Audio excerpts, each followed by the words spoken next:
నెహెమ్యా గ్రంథము 13వ అధ్యాయము. ఆ దినమందు వారు మోషే గ్రంథము జనులకు చదివి వినిపించగా, అందులో అమ్మోనీయులు గాని మోయాబీయులు గాని దేవుని యొక్క సమాజమును ఎన్నటికీ చేరకూడదు. వారు అన్నపానములు తీసుకొని ఇశ్రాయేలీలకు ఎదురుపడక వారిని శపించుమని బిలామును ప్రోత్సాహపరిచిరి. అయినను మన దేవుడు ఆ శాపమును ఆశీర్వాదముగా మార్చినని వ్రాయబడినట్టు కనబడెను. కాగా జనులు ధర్మశాస్త్రమును వినినప్పుడు మిశ్ర జన సమూహమును ఇశ్రాయేలీలలో నుండి వెలివేసిరి.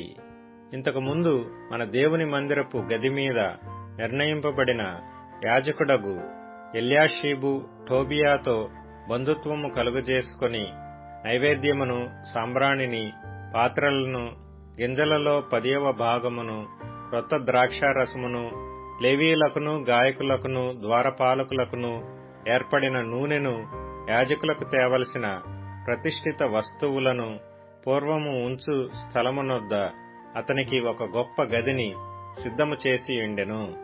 ఆ సమయములో నేను యెరూషలేములో ఉండలేదు. ఎందుకనగా బబులోను దేశపు రాజైన అర్తహషస్త ఏలుబడి యందు 32వ సంవత్సరమున నేను రాజును దర్శించి కొన్ని దినములైన తరువాత రాజునొద్ద సెలవు పుచ్చుకొని యెరూషలేమునకు వచ్చి ఎల్యాషీబు దేవుని మందిరములో టోబియాకు ఒక గది ఏర్పరచి చేసిన కీడంతయు తెలుసుకొని బహుగా దుఃఖపడి ఆ గదిలో నుండి టోబియా యొక్క సామాగ్రి ఎంతయు అవతల పారవేసి గదులన్నీయు శుభ్రము చేయుడని ఆజ్ఞాపింపగా వారాలాగు చేసిరి. పిమ్మట మందిరపు పాత్రలను, నైవేద్య పదార్థములను, సాంబ్రాణిని నేనక్కడికి మరలా తెప్పించితిని. మరియు లేవీయులకు రావలసిన పాళ్లు వారికి అందకపోవుట చేత సేవచేయు లేవీయులను, గాయకులను తమ పొలములకు పారిపోయిరని తెలుసుకొని నేను అధిపతులతో పోరాడి దేవుని మందిరమును ఎందుకు లక్ష్య పెట్టలేదని అడిగి వారిని సమకూర్చి తమ స్థలములలో ఉంచితిని. అటు తరువాత యూదులందరూ ధాన్య, ద్రాక్షారస తైలములలో 10వ భాగమును ఖజానాలోనికి తెచ్చిరి. నమ్మకము గల మనుషులని పేరు పొందిన షెలెమ్యా అను యాజకుని, సాదోకు అను శాస్త్రిని, లేవీయులలో పెదాయాను ఖజానా మీద నేను కాపరులుగా నియమించితిని. వారి చేతి క్రింద మత్తన్యా కుమారుడైన జక్కూరునకు పుట్టిన హానాను నియమింపబడెను. మరియు తమ సహోదరులకు ఆహారము పంచిపెట్టు పని వారికి నియమింపబడెను. నా దేవా, ఈ విషయంలో నన్ను జ్ఞాపకముంచుకొని నా దేవుని మందిరమునకును దాని ఆచారముల జరుగుబాటునకును నేను చేసిన ఉపకారములను మరవకుండుము. ఆ దినములలో యూదులలో కొందరు విశ్రాంతి దినమున ద్రాక్ష తొట్లను త్రొక్కుటయు, గింజలు తొట్లలో పోయిటయు, గాడిదల మీద బరువులు మోపుటయు, ద్రాక్షరసమును, ద్రాక్ష పండ్లను, అంజూరపు పండ్లను, నానా విధములైన బరువులను విశ్రాంతి దినమున యెరూషలేములోనికి తీసుకుని వచ్చుటయు చూచి ఈ ఆహార వస్తువులను ఆ దినమున అమ్మిన వారిని గద్దించితిని.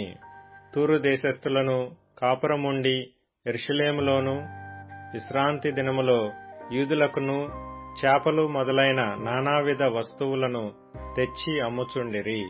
అంతటా యూదుల ప్రధానులను నేనెదురాడి విశ్రాంతి దినమును నిర్లక్ష్యపెట్టి మీరెందుకు ఈ దుష్కార్యమును చేయుదురు? మీ పితరులను ఇట్లు చేసి దేవుని యొద్ద నుండి మన మీదికిని ఈ పట్టణస్థుల మీదికిని కీడు రప్పింపలేదా? అయితే మీరు విశ్రాంతి దినమును నిర్లక్ష్యపెట్టి ఇశ్రాయేలీల మీదికి కోపము మరీ అధికముగా రప్పించుచున్నారని చెప్పితిని. మరియు విశ్రాంతి దినమునకు ముందు చీకటి పడినప్పుడు యెరూషలేము గుమ్మములను మూసివేయవలననియు, విశ్రాంతి దినము గడుచు వరకు వాటిని తీయకూడదనియు నేను ఆజ్ఞాపించితిని.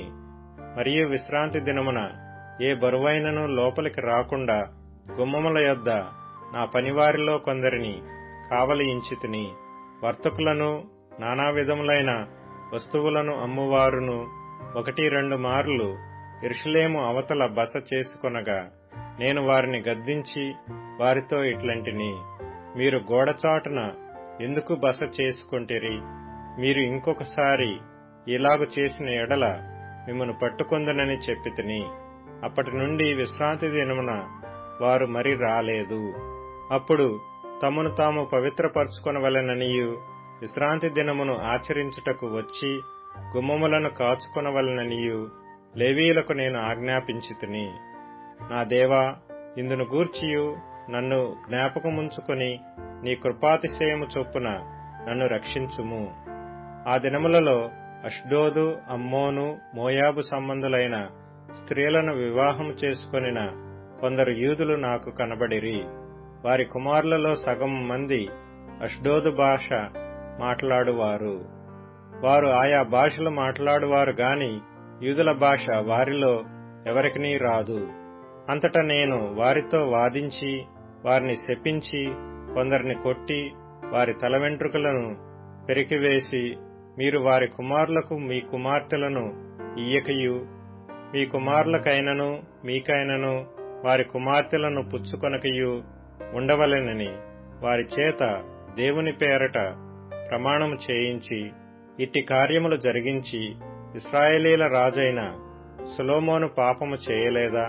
అనేక జనములలో అతని వంటి రాజు లేకపోయినను అతడు తన దేవుని చేత ప్రేమింపబడిన వాడై ఇశ్రాయేలీలందరి మీద రాజుగా నియమింపబడినను అన్యస్త్రీలు అతని చేత సహా పాపము చేయించలేదా?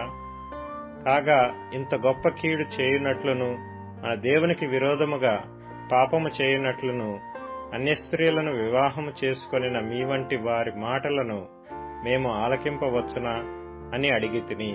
ప్రధాన యాజకుడును ఎల్యాషీబు కుమారుడునైన యోయాదా కుమారులలో ఒకడు హోరోనీయుడైన సన్బల్లటునకు అల్లుడాయెను. దానిని బట్టి నేను అతని నా యొద్ద నుండి తరిమితిని. నా దేవా, వారు యాజక ధర్మమును యాజక ధర్మపు నిబంధనను లేవీల నిబంధనను అపవిత్రపరిచిరి గనుక వారిని జ్ఞాపకముంచుకొనుము. ఇలాగన వారు ఏ పరదేశులలోనూ కలియకుండా వారిని పవిత్రపరచి ప్రతి యాజకుడును ప్రతి లేవీయుడును విధి ప్రకారముగా సేవ చేయునట్లు నియమించితిని.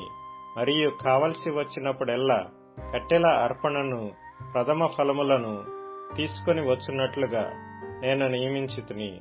నా దేవా, మేలుకై నన్ను జ్ఞాపకముంచుకొనుము.